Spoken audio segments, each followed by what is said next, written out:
नमस्कार, news and competition करकर channel में आपका स्वागत है। देखते हैं आज की महत्वपूर्ण खबरें। देहरादून मौसम की मार, उत्तराखंड में बिजली उत्पादन में आई गिरावट। नई दिल्ली बारिश बर्फबारी से कई राज्यों में और बढ़ेगी ठंड।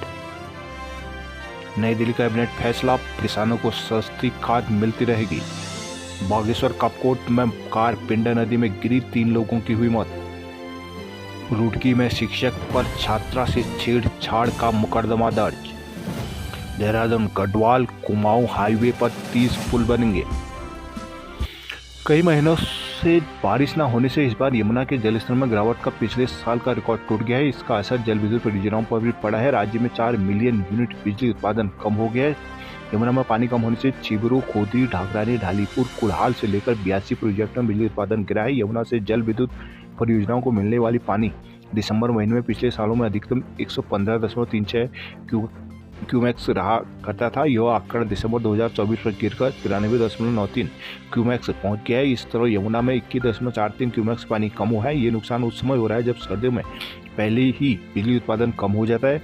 पीक सीजन में यूजेबीएनएल का कुल बिजली उत्पादन प्रतिदिन 26 मिलियन यूनिट से पहुंच जाता है। यदि सर्दियों के सामान्य तौर पर 13 एमयू तक पहुंच जाता है। इस बार उत्पादन 8.67 एमयू रह गया है, जिससे हर दिन करीब 4.3 एमयू बिजली का नुकसान हो रहा है। यूजेबीएनएल के निदेशक ऑपरेशन विनय मिश्रा ने बताया कि यमुना में पानी कम होने से उत्पादन में गिरावट आई है। बारिश होने के बाद स्थिति में सुधार हो सकता है। नए साल में ठंड का सितम जारी रहेगा। मौसम विभाग ने 3 से 6 जनवरी तक उत्तर पश्चिमी भारत के राज्यों के लिए बारिश बर्फबारी का अलर्ट जारी किया है। ऐसे में ठंड बढ़ने की आशंका है। बुधवार को उत्तराखंड, हिमाचल, दिल्ली, राजस्थान, उड़ीसा, छत्तीसगढ़ और त्रिपुरा के अलग अलग इलाकों में घना कोहरा छाया रह सकता है। कश्मीर में अधिकतर स्थानों पर रात के समय तापमान में गिरावट दर्ज की गई है। घाटी में गुलमर्ग में सबसे ठंडा इलाका रहा। वहीं यहाँ न्यूनतम तापमान 0 से 8 डिग्री सेल्सियस नीचे दर्ज किया गया, जबकि पहलगांव में न्यूनतम तापमान 0 से 7.6 डिग्री नीचे दर्ज किया गया। श्रीनगर में मंगलवार की रात शाम तापमान 4.4 डिग्री सेल्सियस नीचे दर्ज किया गया। उत्तरी कश्मीर के कुपवाड़ा में न्यूनतम तापमान 0 से 0.3 डिग्री नीचे दर्ज किया गया, जबकि दक्षिण कश्मीर के कोकिरनाग में न्यूनतम तापमान 0 से 5.8 डिग्री सेल्सियस नीचे दर्ज किया गया है। वहीं राजस्थान में कोहरे और शीतलहर के कारण कड़ाके की ठंड पड़ रही है। मंगलवार को श्रीगंगानगर, हनुमानगढ़, अलवर और सीकर में भी तापमान 14 डिग्री सेल्सियस से नीचे रहा। रुड़की शहर के प्रतिष्ठित सरकारी स्कूल के शिक्षक पर 10वीं की छात्रा से छेड़छाड़ के आरोप में मुकदमा दर्ज किया गया है। पुलिस मामले की जाँच कर रही है। रुड़की कोतवाली क्षेत्र में एक सरकारी विद्यालय है। यहाँ करीब 2000 से ज़्यादा बच्चे पढ़ते हैं। 10वीं की एक छात्रा का आरोप है कि करीब 1 सप्ताह पूर्व शिक्षक ने स्कूल परिसर में अकेले में उसके साथ छेड़छाड़ की थी। आरोप है कि विरोध करने वाले शिक्षक ने छात्रा को बुरा अंजाम भुगतने की धमकी दी। छात्रा इससे काफ़ी डरी हुई है। इस बीच हिम्मत जुटाकर छात्रा ने परिजनों को घटना की जानकारी दी। इसके बाद परिजनों ने सिविल लाइन कोतवाली में शिक्षक के खिलाफ तहरीर दी है। वरिष्ठ पुलिस अधीक्षक परमेंद्र सिंह डोभाल ने मामले की पुष्टि करते हुए बताया कि शिक्षक के खिलाफ पॉक्सो के तहत मुकदमा दर्ज किया गया है। मामले में जाँच शुरू कर दी गई है। बागेश्वर कपकोट विकासखंड से करीब 42 किलोमीटर दूर तीख क्षेत्र के पास बुधवार शाम एक ऑल्टो कार अनियंत्रित होकर पिंडा नदी में समा गई। इस हादसे में 3 लोगों की मौत हो गई है। घटना के बाद मौके पर पहुंचे एसडीआरएफ की और पुलिस टीम ने मौके से 3 शव बरामद कर लिए हैं, जबकि एक महिला की तलाश जारी है। कार में 2 महिलाएं समेत 4 लोग सवार थे। आपदा प्रबंधन कार्यालय से मिली जानकारी के अनुसार बुधवार को एक ऑल्टो कार बदियाकोट से भराड़ी की तरफ जा रही थी। शाम करीब 5:30 बजे अचानक कार अनियंत्रित होकर पिंडा नदी में गिर गई। हादसे में कार में सवार चालक 32 वर्षीय सुंदर सिंह अठानी पुत्र गोपाल सिंह निवासी अठानी निवासी भराड़ी, 30 वर्षीय मुन्ना शाही पुत्र मोहन सिंह निवासी डणू और 30 वर्षीय पूनम पांडे निवासी बागेश्वर की मौके पर ही मौत हुई। पुलिस ने तीनों लोगों के शव बरामद कर लिए हैं, जबकि कार में सवार 33 वर्षीय नीलम रावत निवासी तिमला बगड़ की खोजबीन जारी है। निकाय चुनाव, भाजपा की बागियों को चेतावनी, कांग्रेस अभी भी मनाने में जुटी।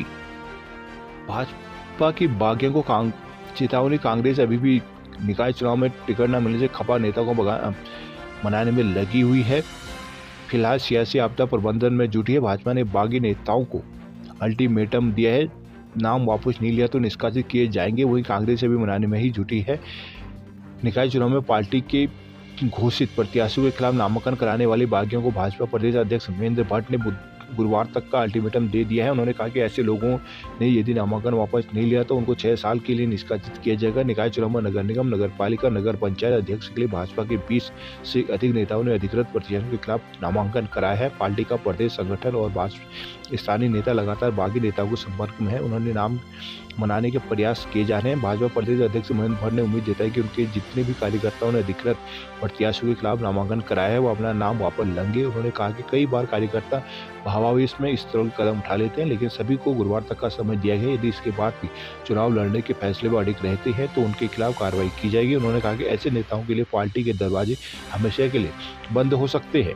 वहीं नौ निकाय में गतिमान चुनाव प्रक्रिया के लिए कांग्रेस रूठों को मनाने का दौर जारी है। फिलहाल कांग्रेस पार्टी से छिटक कर मैदान में उतरने वाले महारथियों को मनाने में जुटी हुई है। माने तो ऐसे लोगों का स्वागत किया जाएगा, नहीं तो मानने वाले लोगों का स्वागत किया जाएगा, नहीं तो उन्हें निष्कासित का रास्ता भी दिखा सकती है। फिलहाल गुरुवार को नाम वापसी का समय समाप्त होने का इंतजार किया जा रहा है। प्रदेश में निकाय चुनाव के तहत टिकटों की घोषणा के साथ ही विभिन्न निकायों में कई लोगों ने पार्टी से बाहर जाकर नामांकन दर्ज करार दिया था। ऐसे में कांग्रेस में बागियों की संख्या 25 से 30 बताई जा रही है। इस मामले में सह प्रभारी सुरेंद्र शर्मा ने पार्टी अध्यक्ष करण महाराज सहित सभी बड़े नेताओं के मोर्चा संभालते हुए बागियों को मनाने को कहा है। उन्होंने बताया कि उन्हें उम्मीद है कि अधिकतर लोग अपना नामांकन वापस लेते हुए पार्टी के अधिकृत प्रत्याशी को अपना समर्थन देंगे। साथ ही यह भी कहा कि पार्टी के खिलाफ काम करने वालों के खिलाफ पार्टी संविधान के अनुसार कार्रवाई की जाएगी, जिसमें निष्कासन की कार्रवाई भी हो सकती है।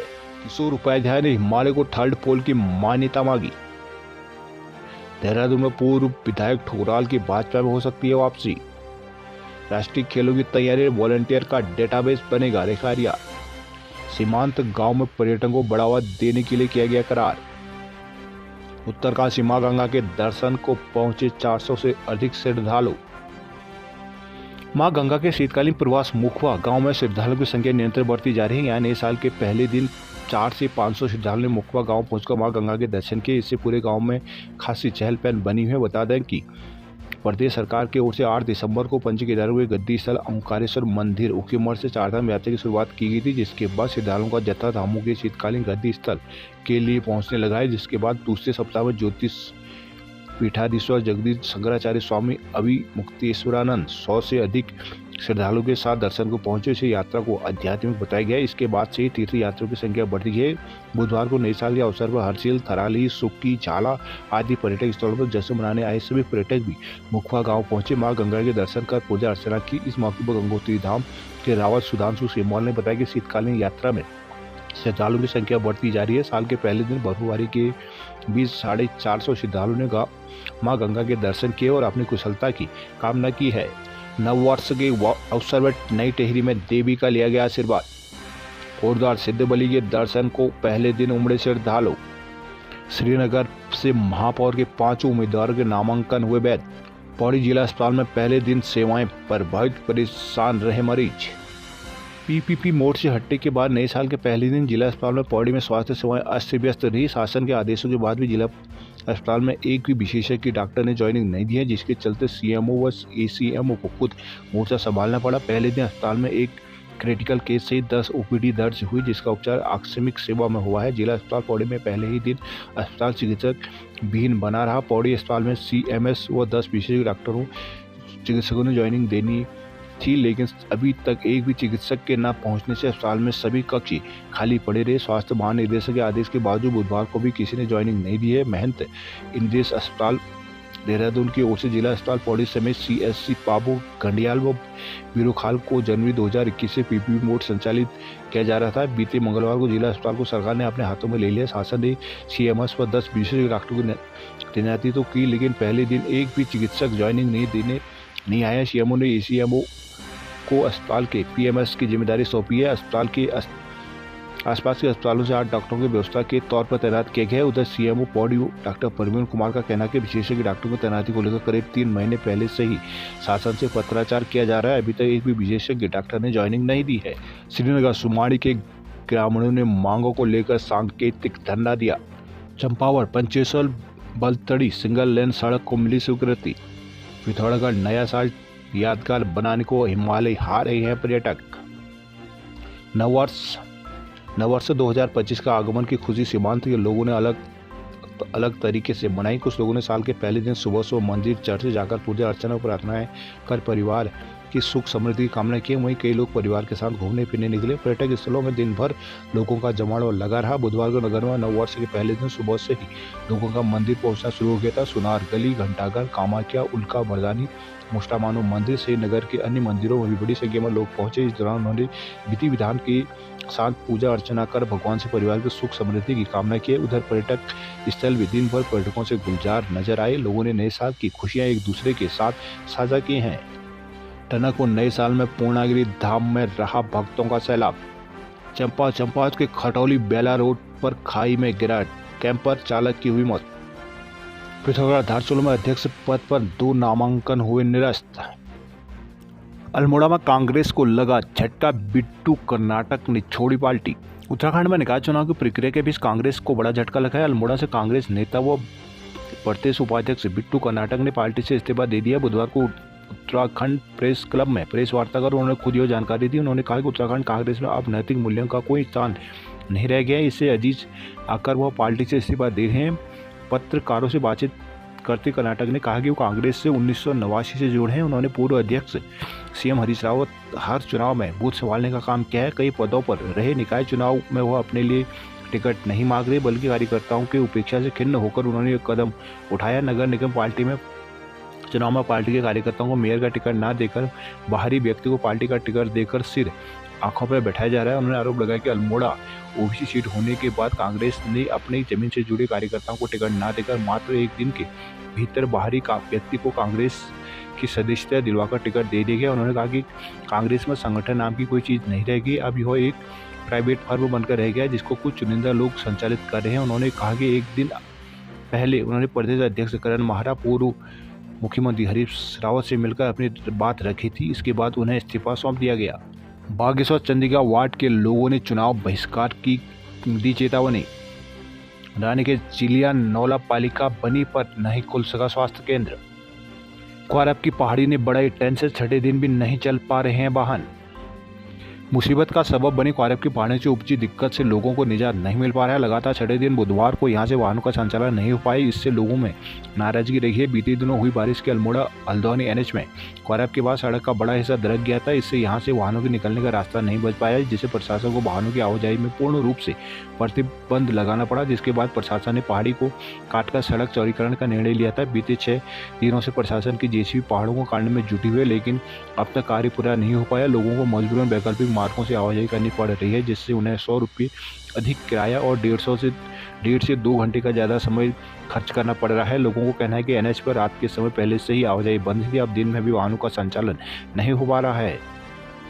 नैनीताल से कैंची धाम तक जाम में जूझ रहे लोग। रुद्रपुर कलेक्ट्रेट परिसर में भाजपा कांग्रेस प्रत्याशी भिड़े। रुद्रपुर में साल के पहले दिन सर्दी ने ढाया सितम, 7 डिग्री सेल्सियस पारा। नए साल के पहले दिन तराई क्षेत्र में धुंध छाई रहने के साथ तापमान में गिरावट आई। दिन भर सर्दी से ठिठुरते रहे लोग। पूरे दिन सर्दी के सितम से लोगों को राहत नहीं मिली। दोपहर में शीत लहर के चलने से लोग परेशान रहे। दिन भर आसमान में घनी धुंध छाए रहने के साथ मौसम ठंडा बना रहा। इससे लोगों को परेशानी का सामना करना पड़ा। घनी धुंध के चलते सड़कों पर चल रहे वाहन रेड लाइट जलाकर और धीमी गति से दिखाई दिए। बुधवार को अधिकतम तापमान 17.5 और न्यूनतम तापमान 7 डिग्री सेल्सियस दर्ज किया गया। नैनीताल निकाय चुनाव के विरोध में कुमाऊं विश्वविद्यालय के छात्र नेता। कुमाऊं विश्वविद्यालय के कुछ छात्र नेताओं ने आगामी निकाय चुनाव के बहिष्कार करने की चेतावनी दी है। हालांकि छात्र नेताओं की ओर से इस संबंध में विश्वविद्यालय प्रशासन ने निर्वाचन विभाग को किसी तरह का पत्र नहीं दिया गया है। छात्र नेताओं को आरोप है कि छात्र संघ चुनाव की अनदेखी करने के बाद सरकार से निकाय चुनाव की प्रक्रिया शुरू कर दी गई है। इस वर्ष विश्वविद्यालय की ओर से छात्र संघ चुनाव नहीं कराए जा सके हैं। छात्रों की ओर से कई बार विरोध प्रदर्शन करने के बाद भी चुनाव को लेकर कोई सकारात्मक परिणाम सामने नहीं आया। आक्रोशित छात्रों ने अब सरकार को जवाब देने का निर्णय लिया है। बुधवार में एकत्रित हुए छात्र नेताओं ने निकाय चुनाव का बहिष्कार का ऐलान किया। यहाँ छात्र नेता आशीष कबड़वाल, अभिषेक कुमार, सतन करण सती, विशाल बिष्ट, आशुष सिंह आदि मौजूद रहे। नैनीताल में इंटरनेशनल फिल्म फेस्टिवल आज से। कुमाऊं विश्वविद्यालय के हेरिटेज भवन में आज गुरुवार से 3 दिवसीय कौतिक इंटरनेशनल फिल्म फेस्टिवल शुरू होगा, जिसमें देश भर के चुनिंदा 36 फिल्में दिखाई जाएंगी। कौतिक इंटरनेशनल फिल्म फेस्टिवल का 8वां समारोह है। इसमें देश भर की 600 फिल्मों में से 36 फिल्मों को प्रदर्शित किया जाएगा। फेस्टिवल के लिए 70 देशों ने फिल्में भेजी थी। कार्यक्रम के आयोजक राजेश शाह व शालिनी शाह ने बुधवार को आयोजन को लेकर हेरिटेज भवन में पत्रकार वार्ता की है। बताया गया कि 2016 से कुमाऊं विश्वविद्यालय में वो फेस्टिवल शुरू किया गया था। इस साल फेस्टिवल में उत्तराखंड की 3 फिल्में शामिल की गई, जिसमें आई नो टोमेटो, हम, बहादुर द ब्रेव और फूल दही शामिल है। ब्राजील के मार्कोस भी फेस्टिवल में प्रतिभाग करेंगे। यहाँ संतोष, प्रशांत राज, नित्या, तुलसी, चंदन बिष्ट, सारस्वत श्रीवास्तव आदि मौजूद रहे।